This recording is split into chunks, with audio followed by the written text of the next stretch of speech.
there is absolutely no need to adjust your computers or your TV sets. I know it's Wednesday, and I'm doing a Homebrew Wednesday.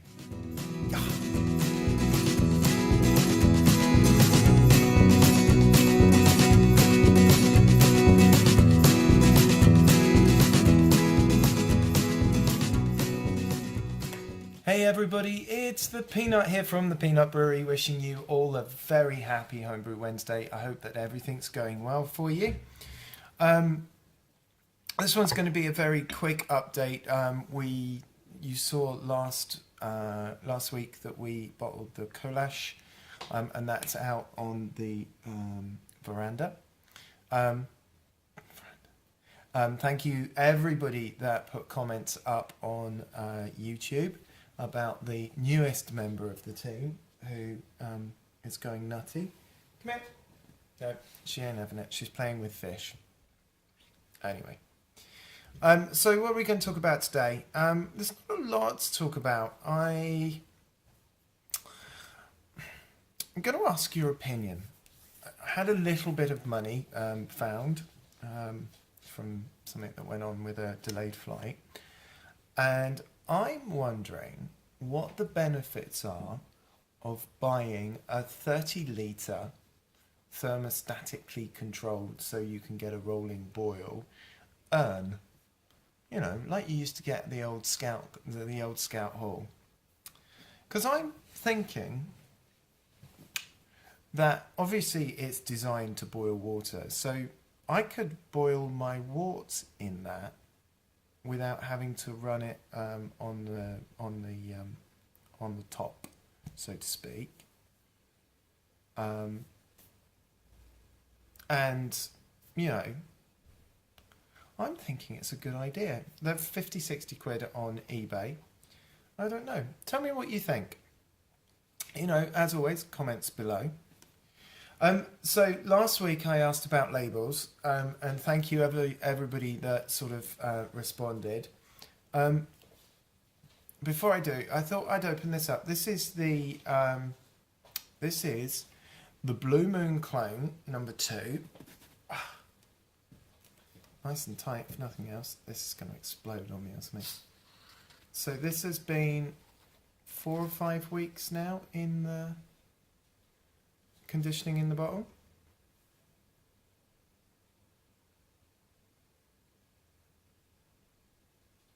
Smells like beer. It does have a more wheaty beer smell.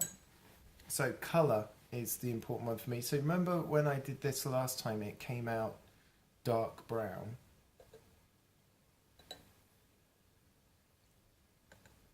This one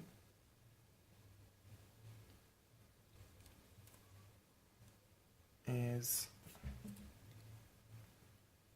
oh look, a nice amber. Doesn't look like it's got a lot of carbon in it.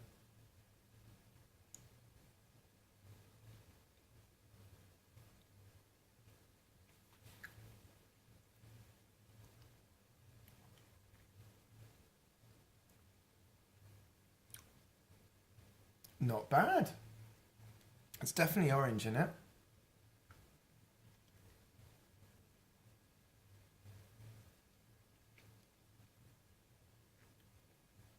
Because we put the orange peel in. Nice colour. It's a little cloudy as you'd expect for a wheat beer.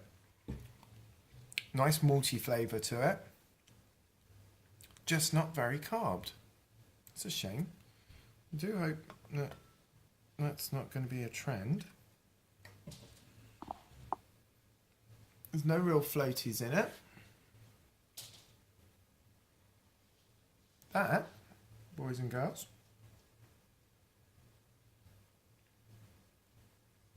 is not a bad beer.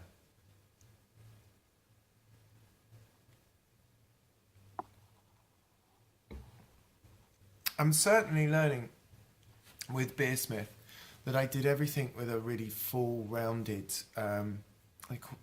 infusion, and that doesn't work really well for me. And obviously the licorice flavours that you were getting, there's this really full bodied licorice flavour on no matter what you did, is definitely going. So this is actually not bad at all. I'm very pleased with that. Except it's not carved enough. There's no head on it at all. Might be that it's an older bottle. It's an old plastic bottle.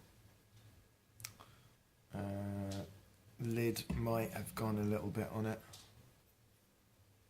It's an older lid. Might be that it's just not carved enough. I was just going to see when I actually bottled this up. So let's go back to the brewery. So I bottled the Blue Moon clone on the 28th of January. So it has been a month. Yeah, 4 weeks. It should have carved a bit more than that. No problem though. Should be fine. So anyway, I've shared some interesting thoughts with you just before I go. I asked you obviously about label sticking because I'm putting on paper labels and I had some interesting replies. So thank you very much everybody that put a comment out. Brewmaster Ben, you've asked me a question. I'll go back to the question in a second. Hanworth Homebrew talked about maybe covering labels with sticky back plastic, you know, like you used to get at school, which is great, but then I wonder if it just makes the label quite expensive after you've done everything else with it. The weirdest one I've seen, and I'm going to give it a go, comes from Christian Brewbear. He says, milk is good re-sticking labels. Really? Milk? I'm so going to give it a go. And also, who else? Somebody else talked about... Tony Howard. Thank you, Tony Howard. Pritt stick works well. Doesn't come straight off or when in cold water. So maybe a little... We're going to have a little demonstration. Maybe next week I'll put a couple of labels on. One with milk and one with Pritt stick. And I'm going to go and see if I can get clear plastic sticking. And we'll have a bit of a test, I think. Thanks to everybody who said hello to Dottie, the new brew cat. And I think, you know, she's going to be renamed. One of my favourite brewers, Newfoundland Brewing, said Brew Kitty. So we might have to change her name for all of the Peanut Brewery videos to Brew Kitty. So Ben asked me, Brewmaster Ben asked me on about my bottling bucket. So I thought I would sort of just tell you how I do, just, you know, get that together for you. So I use, to ferment in, I use a couple of fermenting buckets that I bought from my local brew shop over at Brixton, which is the London Beer Labs. And I must go back over there. I haven't seen them for a couple of months. And I feel a bit naughty for not going and ordering offline, but there we go. It's a good beer. I wish it had a better head on it, but it's not a bad beer. So then I put the fermenter bucket up, and then I siphon, using a standard siphon, into the fermenter bucket, which is the old Cooper's bucket. And it obviously has the Cooper's tap. And then to bottle, what I do is, that's the siphon. I pop the siphon off, like that. That fits into the Cooper's tap. So obviously that's in the fermenter bucket. That's in there.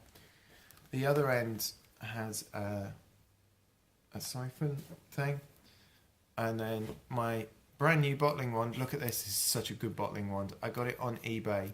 It's got a really long stem and it's sprung. It's really cool. That then fits with a nice push on there, and that means I can bottle from the Coopers, and I bottle like that. So, and that's why I can sit on the floor And it doesn't look as ladylike as it should, because that's on the thing. You turn the tap on, and then off you go, bottling on the way down. So that's how I do it, Ben. Hope that's useful. Anyway, everyone, that's it. A quick word from our sponsors. Hello, sweetie. Say goodbye. Say goodbye to everyone. Say thank you for watching. Anyway, I've turned into an absolutely gaga idiot daddy now, haven't I? Right? Thanks for watching. This is the Peanut from the Peanut Brewery, wishing you the most amazing Homebrew Wednesday. Cheers, everyone, and I'll see you next week. Bye-bye.